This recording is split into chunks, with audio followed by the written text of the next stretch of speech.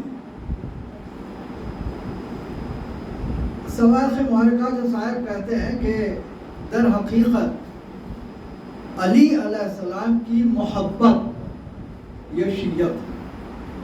اور اس کے بعد وہ کہتے ہیں کہ در حقیقت شیعہ تو ہم اہل السنہ، شیعہ در حقیقت اہل سنت ہیں. جب اہل سنت شیعہ ہیں تو سنت نام ہی کیوں رکھا؟ جب نام علیحدہ رکھا ہے تو اس کا مطلب یہ کہ آپ شیعہ نہیں ہیں. اگر آپ ہی شیعہ تھے تو آپ شیعہ کہلاتے. آج شیعہ کہلانا گوارا نہیں کرتے، لیکن وہ کہہ رہے ہیں کہ الشیعۃ ہم اہل السنہ، شیعہ جو ہے حقیقتاً اہل سنت ہے. اور اس کے بعد کہتے ہیں کہ ہم علی سے محبت اس طرح رکھتے ہیں جس طرح امر اللہ و رسولہ، جس طرح اللہ اور رسول نے حکم دیا ہے. تو کیا اللہ نے یہ حکم دیا تھا کہ علی کو ہٹا کے کسی دوسروں کو بٹھاؤ، یہ محبت ثابت ہو جائے گی؟ یہ منزل ہے. لیکن کہتے ہیں کہ علی کی محبت در حقیقت شیعت ہے.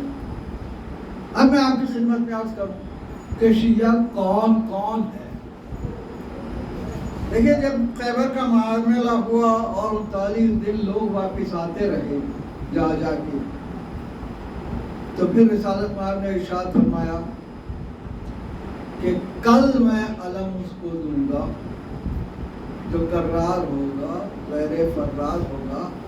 اور اس کے بعد کا جو جملہ ہے یفتح اللہ علی یدیہ، اللہ اس کے ہاتھوں پر فتح دے گا.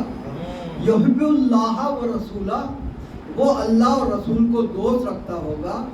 اور اس کے بعد ارشاد ہوتا ہے کہ اللہ اور رسول اس کو دوست رکھتے ہوں. تو معلوم ہوا اب جب یہ کہہ رہے ہیں سوائق محرقہ میں کہ علی کے چاہنے والے کو شیعہ کہتے ہیں، اور رسالت مآب تصدیق کر رہے ہیں کہ اللہ اور رسول اس کو دوست رکھتے ہیں جسے کل علم دیا جانے والا ہے. اور کل علم کسے دیا گیا؟ ساری دنیا جانتی ہے کہ مولائے کائنات علی ابن ابی طالب علیہ السلام کو علم دیا گیا.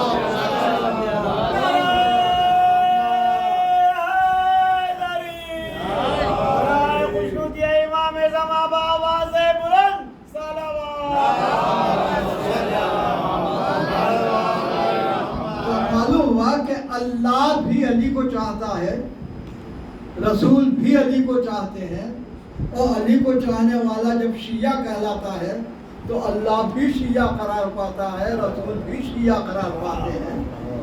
اب جب اللہ اور رسول دونوں شیعہ قرار پاتے ہیں تو اب شیعوں پہ کفر کا الزام کیوں آ رہا ہے؟ اب اگر شیعوں پہ کفر کا الزام لگا رہے ہیں تو معاذ اللہ کیا اللہ بھی کافر ہے، رسول بھی کافر ہے؟ معاذ اللہ. اس لیے کہ انہی کے قول کے مطابق شیعت علی کی محبت ہے، اور اللہ بھی علی سے چاہتا ہے، علی کو چاہتا ہے، اور رسول بھی علی کو چاہتے ہیں۔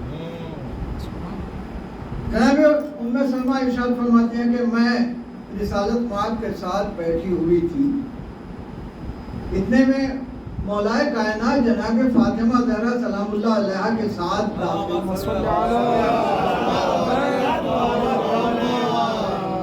اور جیسے ہی رسالت مآب نے چہرے علی کو دیکھا، فوراً ارشاد فرمایا، یا علی انت و شیعتک ہم الفائزون فی القیامہ، اے علی آپ اور آپ کے شیعہ قیامت میں کامیاب ہیں۔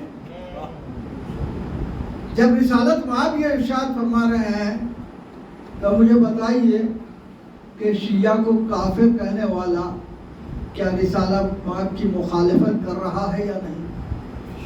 رسالت مآب کی مخالفت ہو رہی ہے۔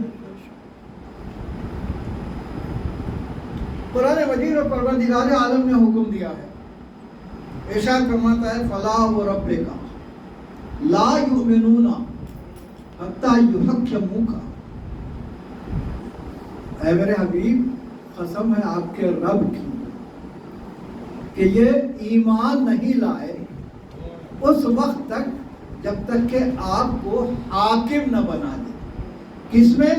فیما شجر بینہم، جن چیزوں میں وہ اختلاف کرتے ہیں، جن چیزوں میں وہ اختلاف کرتے ہیں، ولا یجدوا فی انفسہم حرجا مما قضیت، اور اپنے نفس میں تنگی محسوس نہیں کرتے جو کچھ کہ آپ فیصلہ کریں۔ تو معلوم ہوا کہ پروردگار عالم ارشاد فرما رہا ہے کہ ہر شے میں رسول کو اپنا حاکم بناؤ، اور رسول جو ارشاد فرمائے اس پر راضی ہو جاؤ، دل میں کسک محسوس نہ کرو۔ اب اگر رسالت مآب ارشاد فرماتے ہیں کہ علی اور ان کے شیعہ قیامت میں فائز ہیں، اور علی اور ان کے شیعہ یقیناً خیر البریہ ہیں، تو اب ان چیزوں کی مخالفت میں اگر شیعوں کو کافر کہا جائے تو معاذ اللہ اللہ کی بھی مخالفت کی جا رہی ہے، رسالت مآب کی بھی مخالفت کی جا رہی ہے۔ لہذا رسالت مآب کے ان اقوال کی روشنی میں مذہب شیعہ حق ہے۔ ایک بات آپ کی خدمت میں عرض کر دوں، صادق بھائی جو مدیر باب العلم لائبریری ہیں، انہوں نے آج کل 2 دن سے تشریف لا رہے تھے تو عنوان سن کے انہوں نے کہا کہ آپ نے وہ کتاب پڑھی ہے کہ شیعہ مذہب حق ہے کے دلائل، تو میں نے کہا میری نظر سے نہیں گزری، تو آپ نے آج کتاب بھیج دی ہے۔ اس سلسلے میں ایک بات آپ کی خدمت میں عرض کروں کہ یہ لائبریری باب العلم جو ہے، اس میں نہ صرف یہ کہ مذہبی کتابیں ہیں اور وہی قیمتی اور پرانی کتابیں بھی موجود ہیں، تو لہذا استفادہ کیا جا سکتا ہے۔ 25ویں سالگرہ جب ہوئی تھی اس لائبریری کی تو اس میں مجھے بھی دعوت دی گئی تھی اور وہاں مختلف تجویزیں پیش کی گئی۔ ان تجویزوں میں ایک تجویز یہ بھی تھی کہ جہاں مذہبی کتابیں ہیں لائبریری میں، وہیں چونکہ ہمارے شیعہ لوگ غربت میں مبتلا ہے اکثریت، اور ان کے بچے تعلیم حاصل کر رہے ہیں اور کتابیں مہنگی ہو چکی ہیں، فیس کالجز کی ہزاروں میں چلی گئی ہے، تو لہذا اگر لائبریری میں درسی کتابیں رکھی جائیں تو بچے استفادہ کر سکتے ہیں۔ تو وہ تجویز قبول کر لی گئی، اور میں نے تجویز یہ بھی پیش کی تھی کہ جو لوگ امتحان پاس کرتے ہیں بچے، ان کی کتابیں بجائے یہ کہ معمولی قیمت میں بیچی جائیں، لے جا کے لائبریری کو ڈونیٹ کر دیا جائے۔ تو لائبریری میں وہ کتابیں اگر آ جائیں گی تو غریبوں کے بچے جو کتابیں خریدنے کے مستطیع نہیں ہیں، وہ جا کے ان کتابوں سے استفادہ کر سکتے ہیں۔ لہذا آج انٹرمیڈیٹ اور گریجویشن کی کتابیں لائبریری میں موجود ہیں۔ لہذا آپ حضرات بھی جو آپ کے رشتہ داروں میں جان پہچان میں غربت میں مبتلا ہیں اور بچے تعلیم پا رہے ہیں، انہیں آپ مشورہ دے سکتے ہیں کہ وہ جائیں اور ان کتابوں سے استفادہ کریں۔ کتابیں دی بھی جاتی ہیں، وہاں پڑھنے کے لیے بھی کہا جاتا ہے۔ تو مجھے یہ عرض کرنا تھا کہ یہ لائبریری نہ صرف یہ کہ علماء اور ذاکرین کے لیے فائدہ دہ ہے، بلکہ ان بچوں کے لیے بھی فائدہ دہ ہے جو تعلیم حاصل کر رہے ہیں، تو وہ بھی استفادہ کر سکتے ہیں۔ لہذا آپ حضرات سے گزارش ہے کہ اس لائبریری سے استفادہ کیا جائے۔ آج محرم کی 4 تاریخ اور آج ذکر ہوتا ہے ان 2 بچوں کا جو شہزادی زینب سلام اللہ علیہ،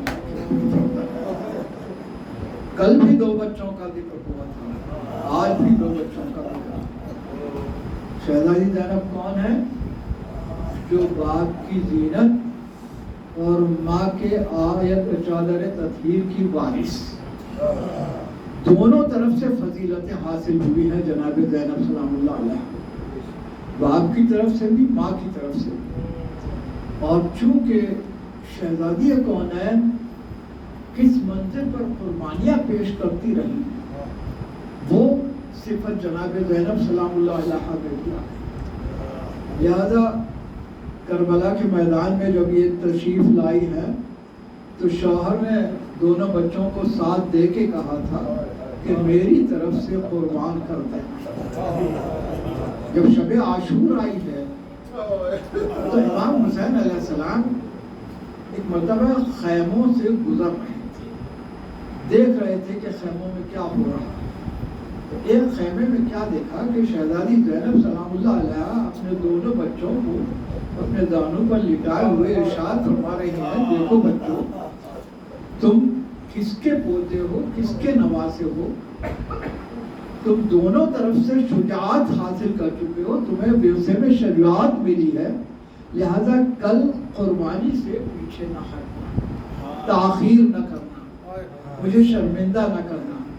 اور اس کے بعد ارشاد فرماتی ہے، دیکھو ایک ہدایت بھی میری ذہن میں رکھو، دیکھو علی اصغر پیاسا ہے، جناب سکینہ پیاسی ہے، لہذا کبھی فرات کا رخ نہ کرنا۔ میں جانتی ہوں تمہاری شجاعت اس منزل پر ہے کہ تم چاہو تو یقیناً فرات تک پہنچ سکتے ہو، لیکن دیکھو پانی نہ پینا۔ ہائے وہ کمسن بچے جو 3 دن کے پیاسے ہیں، اب اندازہ کیجئے کہ کس منزل فضیلت پر ہیں کہ ماں کے کہنے پر ارشاد فرماتے ہیں کہ ہم کبھی فرات کا ذکر اس طرف ہمارا رخ نہیں ہوگا۔ اور اس کے بعد جب دن نمودار ہوا ہے، قربانیاں پیش ہونے لگی، ایک مرتبہ شہزادی زینب اپنے بچوں کو دیکھ کے ارشاد فرماتی ہے، ابھی تک تم نے قربانی پیش نہیں کی؟ کہتے ہیں مامو جان اجازت نہیں دیتے، کیا کریں؟ ایک مرتبہ شہزادی زینب فضہ سے ارشاد فرماتی ہیں کہ بھیا کو بلا لاؤ۔ امام حسین صاحب تشریف لائے تو ایک مرتبہ اپنا دامن پھیلا دیا، کہا آپ ابن کریم ہیں، کریم ابن کریم ہیں، میرے دامن میں بھی میرے بچوں کی شہادت کی فضیلت ڈال دیجئے۔ ایک مرتبہ امام حسین علیہ السلام ارشاد فرماتے ہیں، آپ کے 2 ہی تو بچے ہیں، ارشاد فرماتی ہے ابی اکبر پر میں نے فدا کیا۔ ایک مرتبہ بچوں کو تیار کیا گیا، میدان میں بھیج دیا گیا، ایک میمنے پر حملہ آور ہوتا ہے، ایک میسرے پر حملہ آور ہوتا ہے، چونکہ دونوں طرف سے شجاعت آئی تھی، دادا اور نانا کی طرف سے ایسا شدید حملہ کیا کہ ایک مرتبہ مرکز میں پہنچ کے دونوں ملتے ہیں اور اس کے بعد طے کرتے ہیں کہ ہم عمر سعد کے خیمے پر حملہ کریں گے۔ اب ادھر بڑھتے چلے جاتے ہیں، عمر سعد نے دیکھا کہ دونوں کمسن بچے ہیں لیکن خیمے کے قریب آ چکے ہیں، وہ نکل کے بھاگنے لگا اور تمام فوج سے کہنے لگا کہ تمہیں کیا ہو گیا ہے، یہ 2 کمسن بچے ہیں اور اتنی دور چلے آئے، تم تمام مل کے ان کا محاصرہ کر لو۔ ایک مرتبہ سارے فوج والوں نے مل کے محاصرہ کیا، اب ہر طرف سے تیر آ رہے ہیں، نیزے آ رہے ہیں، تلواریں چل رہی ہیں۔ آئے وہ منزل آئی کہ ایک مرتبہ اپنے ماموں کو پکارا، امام پہنچے، عالم یہ ہے کہ آخری وقت ہے لیکن ابھی روح باقی ہے، جان باقی ہے۔ بچے کہتے ہیں ماموں جان یہ بتائیے کہ ہمارا رخ فرات کوئی بیٹا نہیں ہے تو کہا ہماری ماں سے کہہ دینا کہ ہم نے فلاں تعارف نہیں کیا ہے. اور اس کے بعد ایک مرتبہ دونوں کی روح پرواز کر گئی. لیے ہوئے لاشیں لائے گئے. جناب زینب سلام اللہ علیہ کو بلایا گیا. جناب زینب سلام اللہ علیہ دونوں کے درمیان بیٹھ کے ایک مرتبہ ارشاد فرماتی ہے بچوں ماں تم سے راضی ہے. اور اس کے بعد شکر کا سجدہ بجا لاتی ہے. اور لیکن جناب زینب نے طے کیا کہ میں اپنے بچوں پر روؤں گی نہیں, حسین پر گریا کروں گی. ہاں اور وہ وقت جب جو سر لائے گئے ہیں شام میں آزادی کے وقت, اس وقت بھی شہزادی نے گریا نہیں کیا, دو سر رکھے ہوئے تھے. اور ایک مرتبہ لوگوں نے کہا کیا ان دونوں بچوں کی ماں مر گئی؟ اس وقت کہا کہ نہیں, ارے ان بچوں کی ماں زینب زندہ ہے جو بھائی پر گریا کر رہی ہے. یہ منزل ہے. جب مدینہ پہنچی ہے اور اپنے گھر پہنچی تو دیکھا کہ دو چھوٹے چھوٹے مسلح ہیں. ایک مرتبہ اس وقت پہلے یاد آئے بچے, وہاں جناب زینب نے گریا شروع کیا.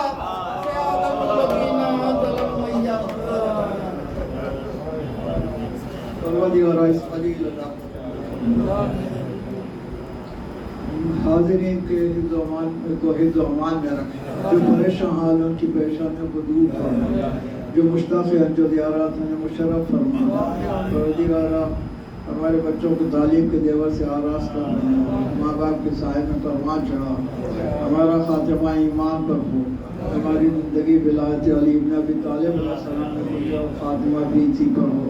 ہمارے بات پر رحمت نازل فرما, ہمیں اس قابل بنا کے ہم مستقیم میں امام زمانہ کر سکے. وقت ظہور موجود نہ ہوتا ناصرین میں شمار فرما, تعجیل فرما ظہور ایمان ناصر.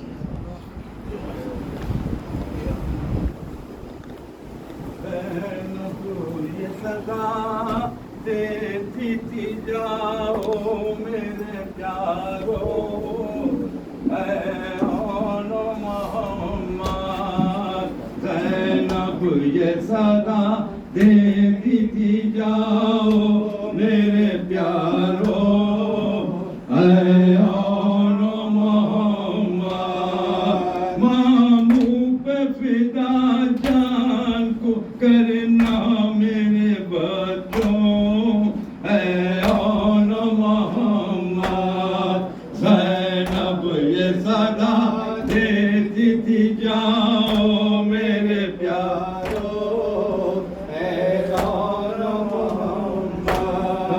دریا کی طرف رخ بھی میرے نہ کرنا, وعدہ کرو ماں سے میں دور نہ بخشوں گی تمہیں پانی پیا کر, اے آن محمد. زینب یہ صدا دیتی تھی جاؤ میرے پیارو, وہ جنگ کی پیاسوں نے لرزنے لگا لشکر, آگے تھے ستمگر. عباس کی شاگردی کے دکھاتے تھے جوہر, اے آن محمد. زینب یہ صدا دیتی تھی جاؤ میرے پیارو, اے آن محمد. ہر سمت سے حملہ کرو بولا پسرے ساتھ, یہ دونوں ہیں جلاد. فوجوں میں نہیں کوئی بھی تو موقع مقابل, اے آن محمد. زینب یہ صدا دیتی تھی جاؤ میرے پیارو, اے آن محمد. زخموں سے ہوئے دور گرے جب وہ زمین پر, آواز دی شے کو جلوہ یہ ماموں جائے اب جان لبوں پر, اے آن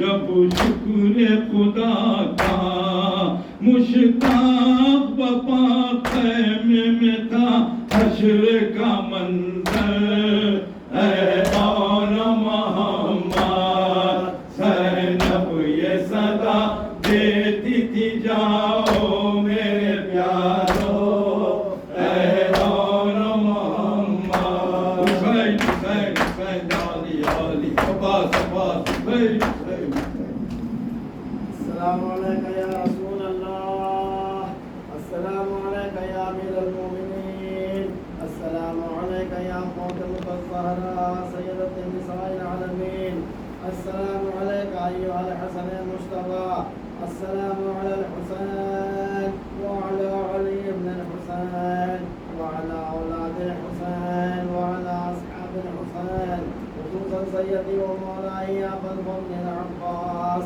وابنك حولاء زينب وقاسم بن حسن وسكينة بنت الحسين جميعا ورحمة الله وبركاته. السلام عليك يا مولاي يا غريب الغرباء، السلام عليك يا معين القرباء والفقراء، السلام عليك يا مغيث الشيوخ والثوار في يوم الجزاء ورحمة الله وبركاته. السلام عليك يا مولاي يا صاحب العصر والزمان، الأمان الأمان الأمان من فتنة الزمان. السلام عليك يا خليفة الرحمن، السلام عليك يا شريك القرآن، السلام عليك يا إمامنا وإمام الإنس والجان، عجل الله تعالى فرجك وظهورك ورحمة الله وبركاته. اللهم صل على محمد